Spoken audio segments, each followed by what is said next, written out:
Hello, hello, hello, people. It's another day, it's another podcast, and yet again, you know the score by now. We are joined with another brilliant guest. This individual is, of course, recognised for his contributions to BBC Sport, but I think he's more recognised as the editor of Stretty News. So, if you are, of course, familiar with Stretty News, you know this guy knows his stuff. Thank you so much to Mr. Dale O'Donnell for joining me. Dale, appreciate it as always for your time. And I always like to ask my guests this just before we get into it.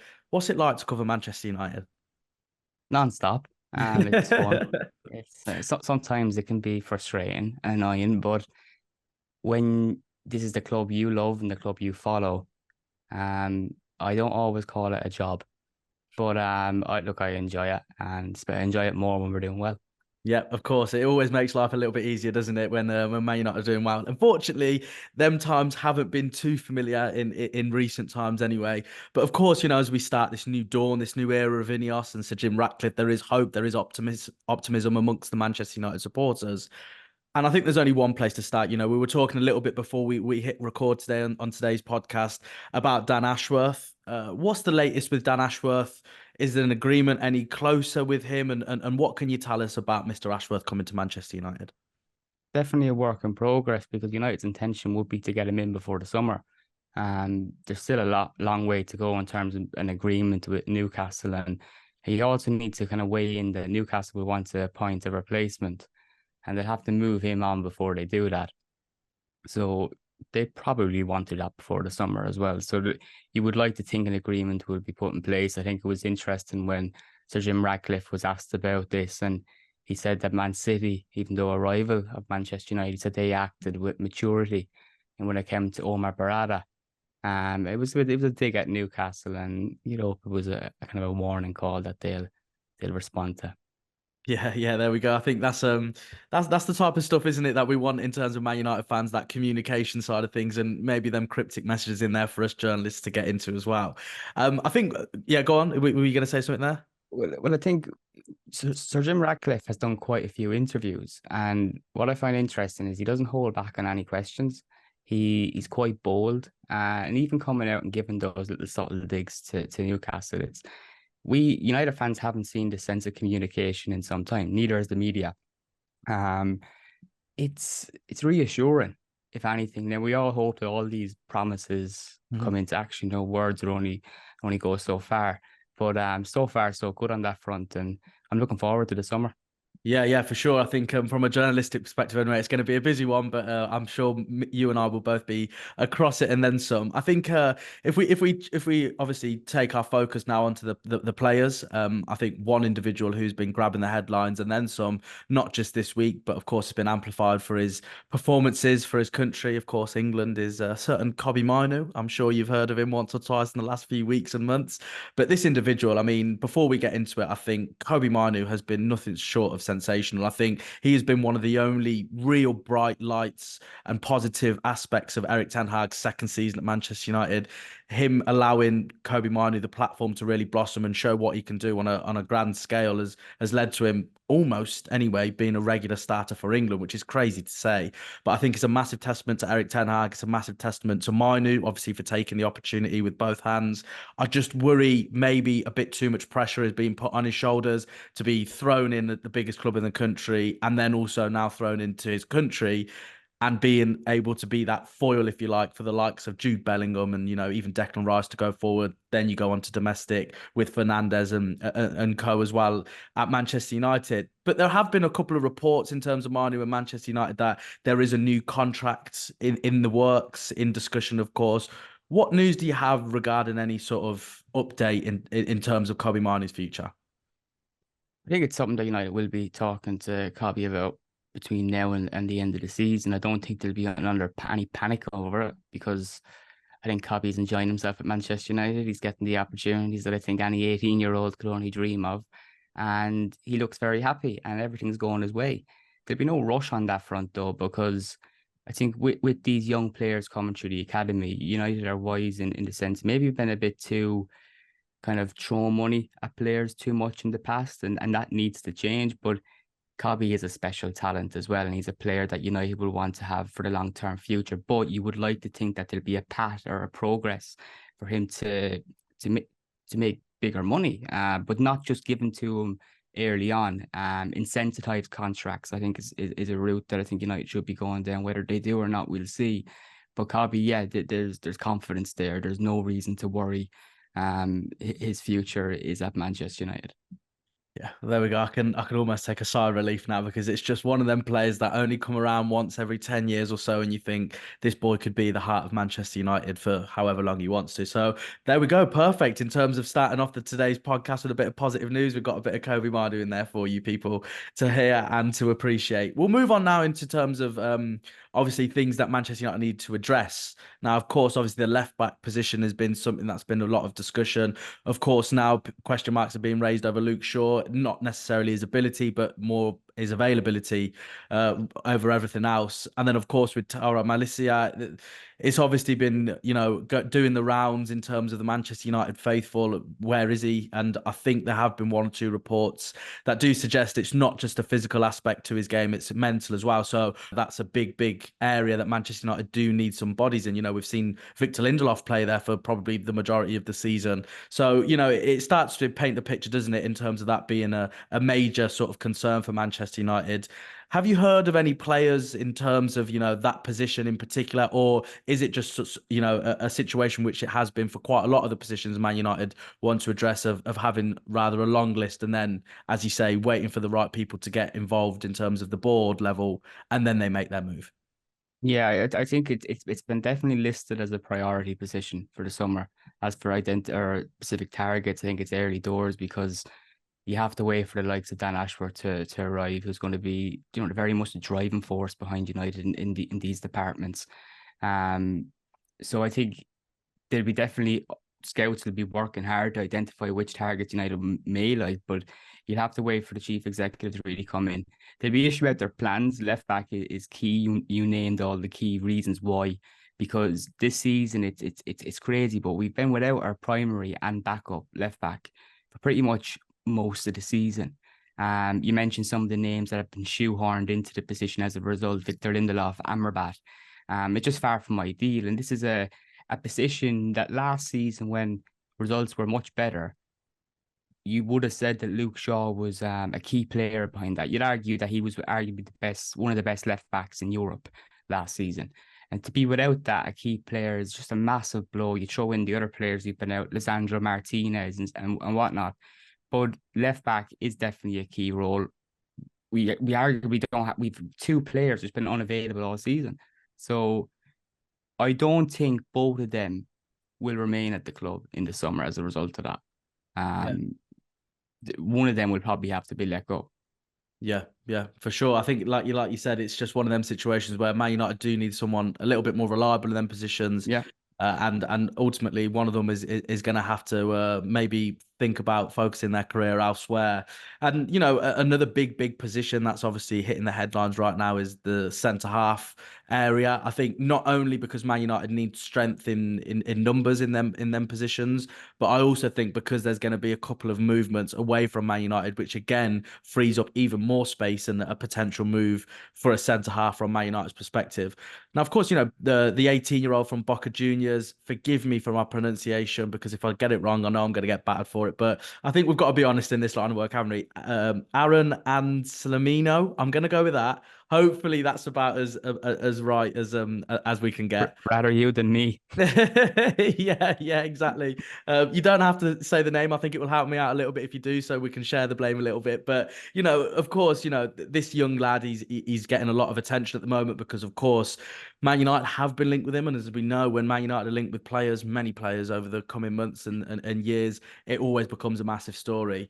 But there have been obviously, other reports suggesting that Man United do want to sign him, but then potentially may loan him out. But then that doesn't really address the problem that the first team have. So what have you heard about this? And has this story got a bit of weight behind it?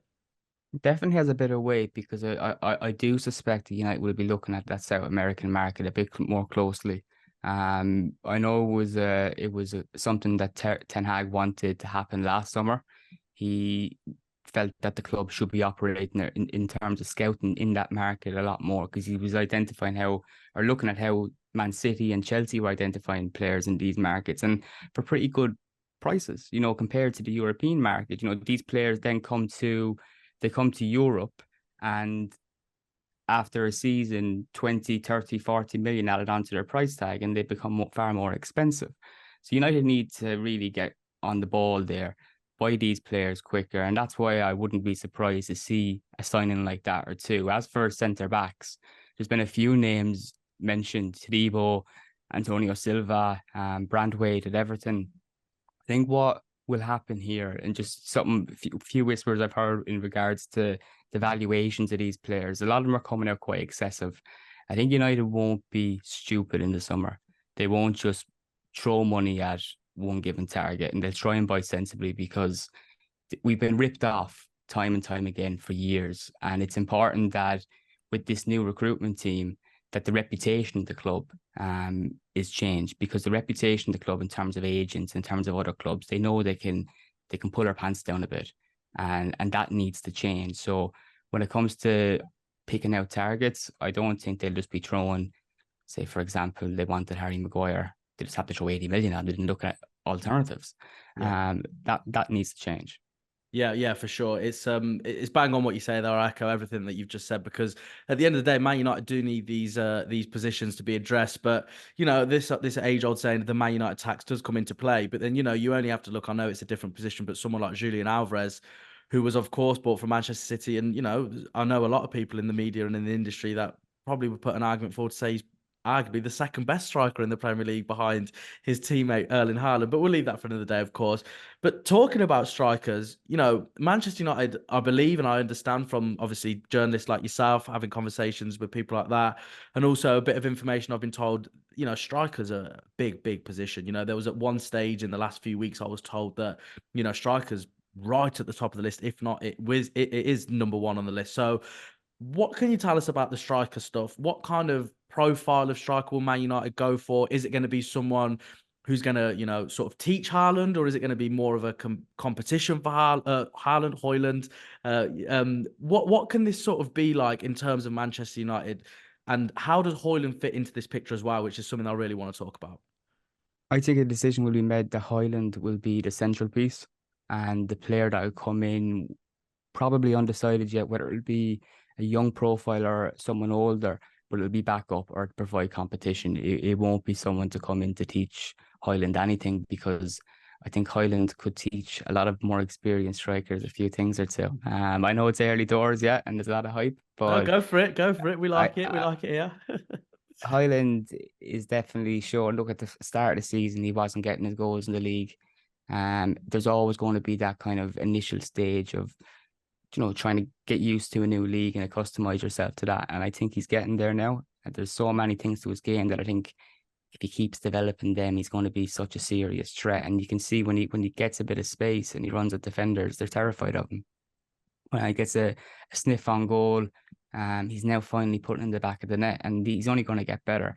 So I think United don't want to bring a striker in and harness that or hinder that, because they know they have something special. And the other side of it too, and the need for a striker, is because we're just not scoring enough goals throughout the season. No goals we scored enough in recent weeks before the international break, and that's a pickup. But we're not scoring enough goals, and that's been the case for a few seasons now. So that needs to be addressed, and that could be simply adding more competition, because currently this season, Anthony Martial, he's the backup and doesn't offer any competition. And the other thing, he's more experienced, but do you think Hojlund has learned anything from him this season? Probably the only thing he's learned from Martial is how not to go about your career. Yeah, absolutely spot on. Forgive me for laughing, but I don't think you could put it any better than that. I think Hojlund does need a partner up front there. I think probably just because he's quite lonely. I don't think he has anyone to sort of relate to or discuss about, their performances, because as you say, he's been the only But one available, hasn't he? it doesn't need to be friendly, because you Yeah, can bring in a young striker that wants to get that first spot. yeah, for It might sure. not be there yet. Just add that competition. Not everyone in the squad needs to be buddy, because competition is healthy when you want success. And we definitely need more depth and quality, not just having the likes of Martial there and not playing. It's no good. Yeah, exactly that. And I think, do you know what? The injuries and the lack of availability for Eric Ten Hag has been a big factor in this season. Whether you want him to be given a 10-year contract or whether you want him to be sacked yesterday, it's one of them situations where you can't deny or you can't hide from the fact that the injuries have been a massive factor, and the depletion of the squad has ultimately left to his demise a little bit this season. I know we've still got a little bit to fight for in terms of watching Manchester United this season, but it's been a big factor. And of course, on the topic of Eric Ten Hag, as I say, it has begun to divide opinion, shall we say, amongst the fan base and pundits alike. But what do you think about Eric Ten Hag, firstly, and do you expect him to be there beyond this summer? I certainly hope he will be. Do I expect? I think he will be. I think he'll have definitely done enough by the end of the season to warrant it. But I already think he has. And a number of reasons for that is I don't think any of these candidates that are being reported are better than him. To be honest, none of them excite me. I think Ten Hag, I'd be excited about a future with him with a proper footballing structure. That's what it would excite me. I think that it's been an awful season for the team in terms of injuries and things going against us. And we went into the season and we met a few signings like Mason Mount, who were brought in to kind of to improve a system that the manager was bringing. And what happened then, we had so many injuries, that system was just depleted and it wasn't really worked on. And I think now in the second half of the season, he's finally getting those results, even though he's having to grind a few of them. He's getting those results, and I think we would be crazy to get rid of him in the summer. Gareth Southgate, Roberto De Zerbi. Has anyone seen Brighton this season? I Everyone just seems to want, be forgetting that. sorry to cut across. I just wanted to ask you, as you mentioned Gareth Southgate there. I think, look, I've made it very clear on this channel. I've made it very clear on Talk Sport. I've pretty much said it very consistently. And no disrespect to Southgate, I think, as I've always said, it's a testament to him for even being in the conversation, considering his last domestic job was 14, I think, years ago minimum. But I've always said it and I'll stick to it. I don't want to sound like a broken record, but you show me a good loser and I'll show you a loser. So I think at the end of the day, it's one of them things with Gareth Southgate, as you say, has really emphasised the lack of options out there. But is there any sort of weight behind him being at a very minimum a potential replacement for Ten Hag if, of course, Ineos decide to go in a different direction? I think a big deal was made out of it in the past week or two from the media. It may be timely with the international break, an opportunity to bring this story up and ask Gareth Southgate directly about it at press conferences, therefore leading to more sales in newspapers and clicks and engagements. But Gareth Southgate may be a manager that they admire and think has done a good job. But I think this Manchester United stuff is being blown out of proportion. I really do. I think that one week it's Roberto De Zerbi, one week it's Graham Potter, and then at the international break it's Gareth Southgate. It's going to be someone else in 2 or 3 weeks' time, and I just think it's disrespectful. I think even seeing some former United players with podcasts, which is fine, coming out and giving it light and maybe suggesting that they can somehow see waistcoat Gareth Southgate as Manchester United manager. It's serious. Like it's madness, and it's disrespectful because these players wouldn't have come out when Solskjaer was manager and suggest something like that. I'm not saying they should have. I still would have said it was disrespectful, but I don't think Ten Hag has the respect of all these pundits and former players, because maybe he doesn't give them so much time. Maybe he's too busy trying to get through a pretty difficult season for Manchester United. And I certainly think he's the right man for the job. They might want their mates in to get better media access, but I think Ten Hag is sound. Yeah. I think again, absolutely bang on. At the end of the day, when you do look at the potential options, it's almost one of them situations where it's be careful what you wish for. If you want Ten Hag out, Yeah. that's fine. But then also, and you know what? I'll be perfectly honest. I'm completely transparent. I'll hold my hands up and I'll stick to what I say. There was a period in Eric Ten Hag's second season, this season, of course, where I was doubting him heavily. And then you start to think, okay, well, if the club do move on from him, it has to be for someone who's going to bring something different or something new. And is there that out there? I'm not quite sure. Well, I remember at a few games this season and hearing people complaining, and there was a few complaints about Ten Hag, and rightly so. There was Yeah. rightly so. He's questioned, and the football at times just wasn't good enough. The standard, the football, it was boring.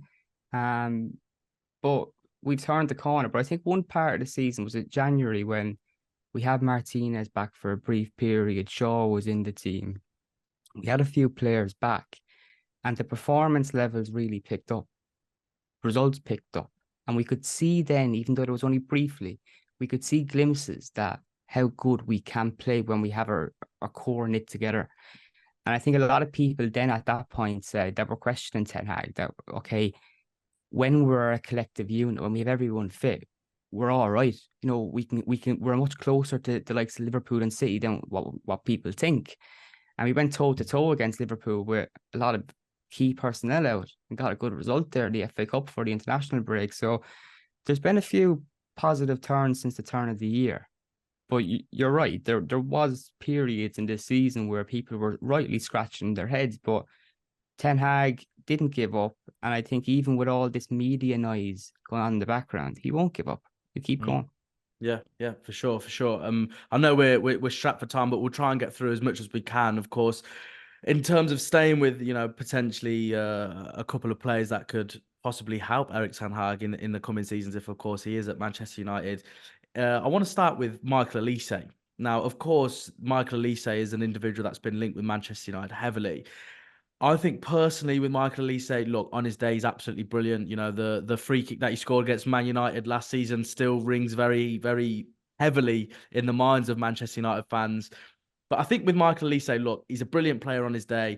I do think the injury concern is a big one. You know, we only have to look at the likes of Luke Shaw, again, a player who on his day can be very effective.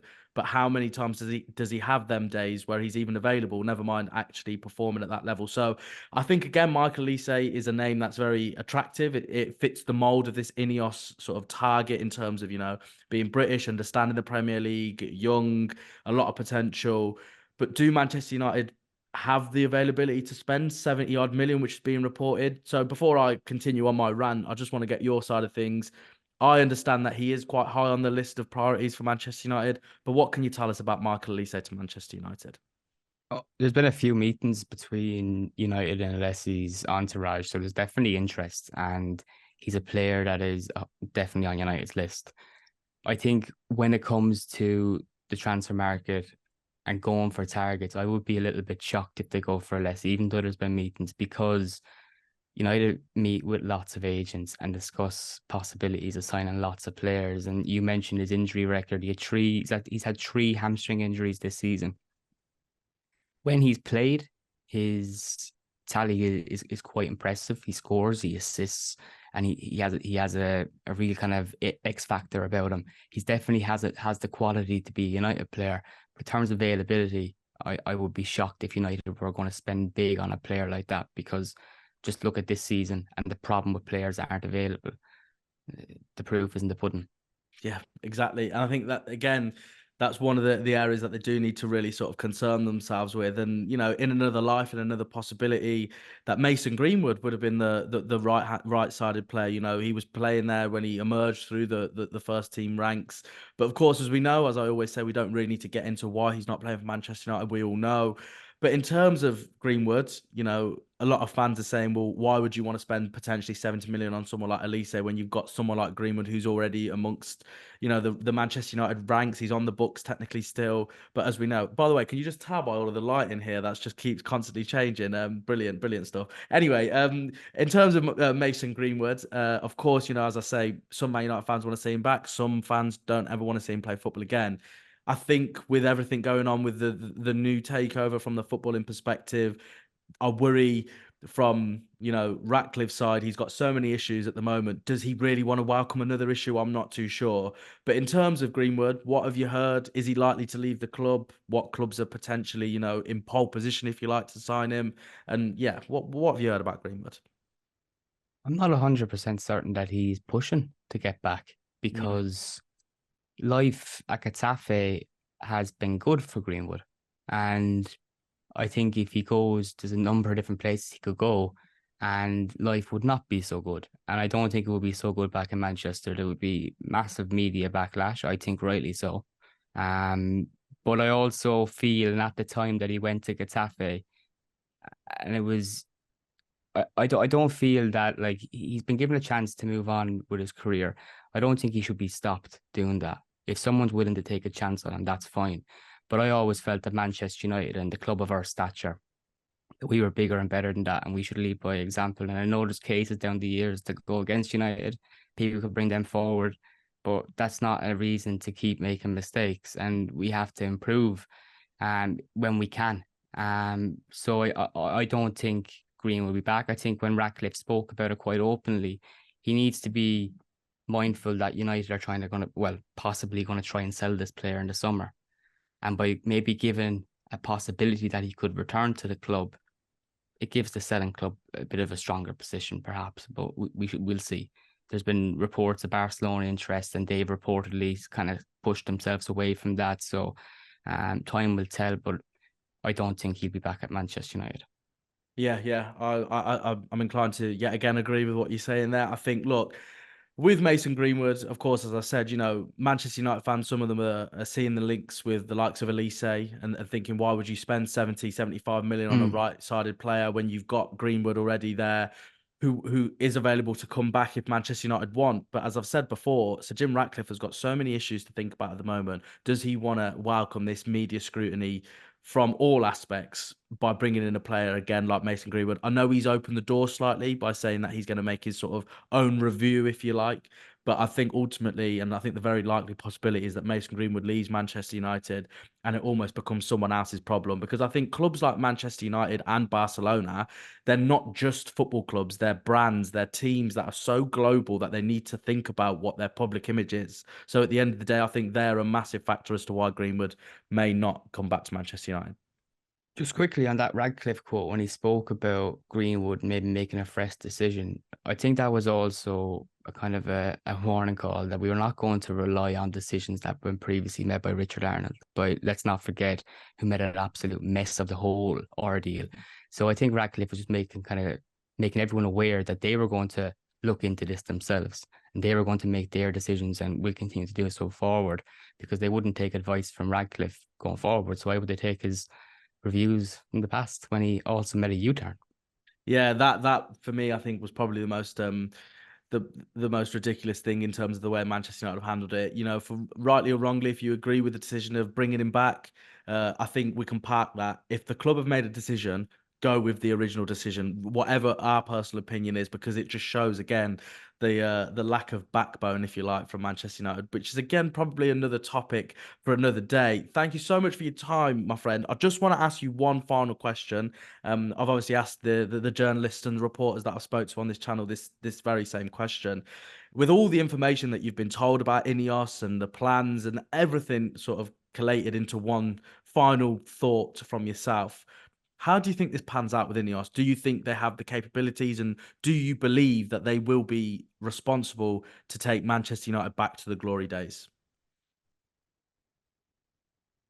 Based on everything that we've seen and heard and the information given and briefings, I would say yes, I'd be very positive.